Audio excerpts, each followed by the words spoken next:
Yun lang alam ko na, hindi ko alam yung Pangasinan.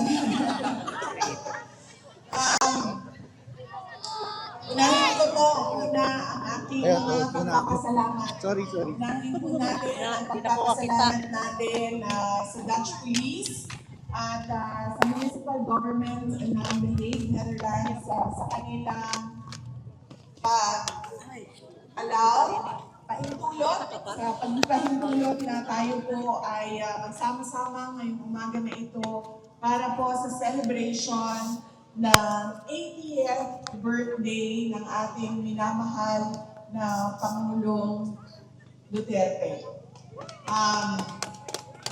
Di ba sa Chinese, no? Kay malas daw ang 9, so malas ang 79.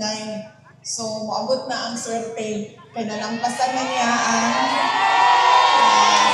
79. Naana siya sa formidable 80.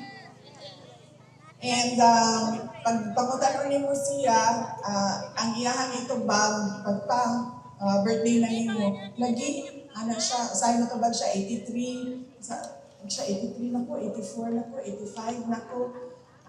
Anak ko sa iyahang, magdalik man ka.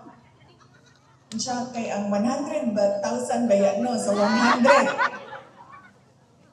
So bakit ka nagmamadali? Sabi niya, kasi may 100,000 ang 100 years old sa Pilipinas. So maraming salamat sa inyo. Marami sa ating mga kababayan nandito ay hindi taga Netherlands. Marami ang nagbiyahe. Yung iba kahapon ay nakita ko na doon sa downtown, sa city center. Galing ng London, galing ng Belgium. May dumating na galing ng Germany and France. Ma'am, ano yung flag na yan? Norway! Switzerland. Name the flag ito. Denmark. Sweden. Finland.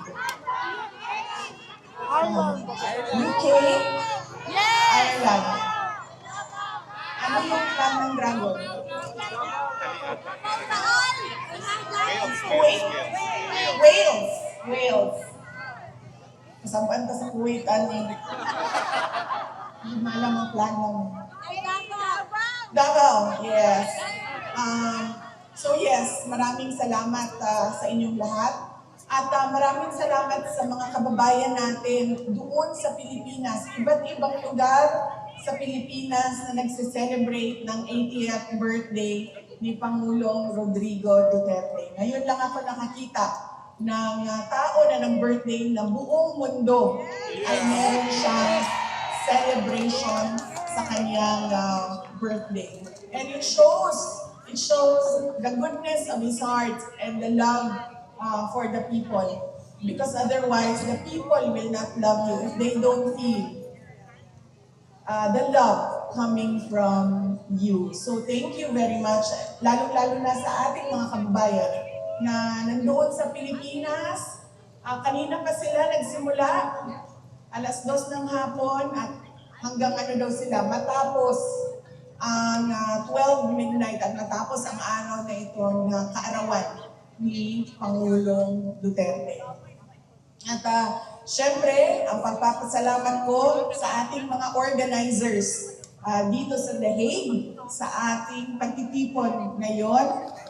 Merong nag-apply ng permit, merong nag-organize ng ating sound system, merong nag-organize ng ating mga barikada, at marami pa silang pinagtrabahuan para mapanigurado na komportable at meron tayong time and space ngayong araw na ito para sa ating picnic celebration ng birthday ni Pangulong Duterte. Maraming salamat sa inyo, mga organizers natin.